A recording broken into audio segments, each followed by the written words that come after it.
সংসারের নিত্যদিনের টানাপোড়েন, আর্থিক অনটন আর জীবনের কঠিন বাস্তবতার মাঝেই কাগজের পাতায় শব্দ আর সুরের স্বপ্ন আঁকেন শাহিন মিকু। জীবনের সঙ্গে লড়াই করতে করতেই যার শৈশব কেটেছে, সেই মানুষটি লিখেছেন 2000-এরও বেশি গান। কিন্তু অর্থের কঠিন দেয়ালের সামনে আজও সুরের স্পর্শ থেকে বঞ্চিত হয়ে পড়ে আছে তার সন্তান তুল্য অধিকাংশ গান। ফলে এক শিল্পীর অন্তর্গত স্বপ্ন যেন আটকে আছে নীরব কাগজের পাতায়।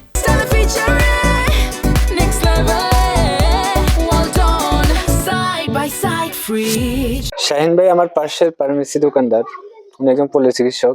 উনি আমার দেখা দীর্ঘদিন পর্যন্ত অনেক গান লিখছে, অনেক গান করে এবং নিজে একা একা ট্রাই করতেছে, বিভিন্ন মিডিয়াতে যায় ট্রাই করতেছে।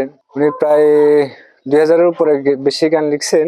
তার কোনো গান এখন পর্যন্ত কোনো মিডিয়া অথবা কোনো সংস্থা অথবা কোনো প্রচার প্রচারণার মাধ্যমে আজ পর্যন্ত কেউ সাড়া দেয় নাই। নোয়াখালীর হাতিয়ার বাসিন্দা শাহিন মিকু। পেশায় তিনি একজন পল্লী চিকিৎসক। প্রতিদিন রোগী দেখা, ওষুধ দেওয়া, এসবের মাঝেই চলে সংসার। সামান্য আয়ের মধ্যেই পরিবার চালাতে হয় তাকে। তবে এই ব্যস্ততার ভেতরেই সময় পেলেই ডুবে যান তার আরেকটি জগতে। ডাক্তার শাহিন দীর্ঘদিন ধরে আমাদের এখানে ব্যবসা বাণিজ্য করে আসছে এবং পাশাপাশি দেখলাম যে উনি গানের প্রতি একটু আসক্ত।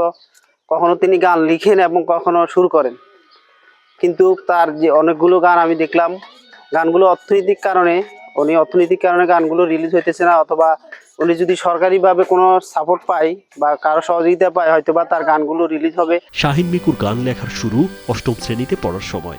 শখের বশে শুরু করা সেই লেখালেখি সময়ের সঙ্গে পরিণত হয়েছে এক বিশাল ভাণ্ডারে।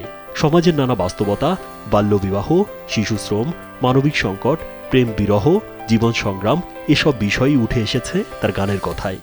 শাহিন ভাই সবসময় গান টান লেখে, তারপর যে সবসময় রাতের 12টা তারিখ জাগন থাকে। উনি জিজ্ঞেস করলাম, ভাই আপনার জাগন থাকো? ভাই আমি এমনি গান লিখতেছি, এখন গাইতেছি। অনেক গানের নিয়ে অনেক ঝুঁকি ওনার। শুধু লেখা নয়, তার গানের স্বীকৃতিও এসেছে কিছুটা। রাজপথের গল্প নামের একটি নাটকে ব্যবহৃত একটি গানের জন্য তিনি পুরস্কারও পেয়েছেন। তবুও সেই স্বীকৃতি তার হাজারো গানের স্বপ্নকে পূর্ণতা দিতে পারেনি। এখানে আইসিলা থেকে তো শুধু গান নিয়ে দেখতেছি, ব্যস্ততা থাকে সবসময়।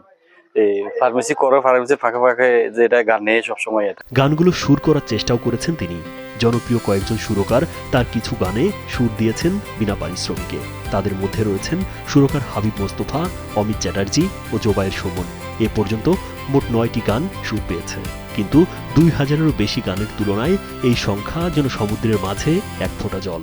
আমরা নদী থেকে আসি, শাহিন ভাইয়ের সাথে দোকানে বসে আড্ডা দিই।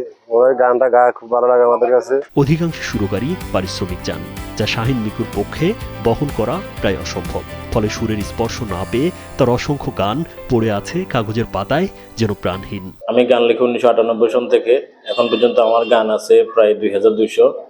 তার মধ্যে বিষয়ভিত্তিক গানগুলো বেশি। নিরাপদ সড়ক চাই, বাল্যবিবাহ, শিশুশ্রম, এই জাতীয় গানগুলো আছে আমার লেখায় পর্যন্ত 9টা গান রেকর্ড হয়েছে। হাবিব মোস্তফা ভাই, জোবায়ের সুমন ভাই, ওনারা বিনা পারিশ্রমিকে আমার গানগুলো শুট করছে। আমি একজন পল্লী চিকিৎসক। সামান্য এই দোকান দিয়ে আমার পরিবার চালাইতে কষ্ট হয়। গানগুলো আমি টাকা দিয়ে করার মতো সামর্থ্য আমার নেই। যারা মিউজিশিয়ান আছেন, অনেক বড় বড় মিউজিশিয়ান আছেন, এখনো তারা যদি কেউ আমার গানগুলো দেখেন, যদি ভালো মনে করেন, গানগুলো করেন, আমি সেই আশায় এখনো গান লিখি। আমার এই সন্তানতুল্য গানগুলো একদিন প্রাণ ফিরে পাবে, এই আশায় আমি এখনো গান লিখে যাচ্ছি। স্থানীয়দের বিশ্বাস, কোনো সঙ্গীত প্রেমী প্রতিষ্ঠান বা সুরকার যদি এগিয়ে আসে, তবে শাহিন মিকুর লেখা গান একদিন এদেশের মানুষের হৃদয়ে জায়গা করে নিতে পারবে। রাজীব বিশ্বাস, কালবেলা।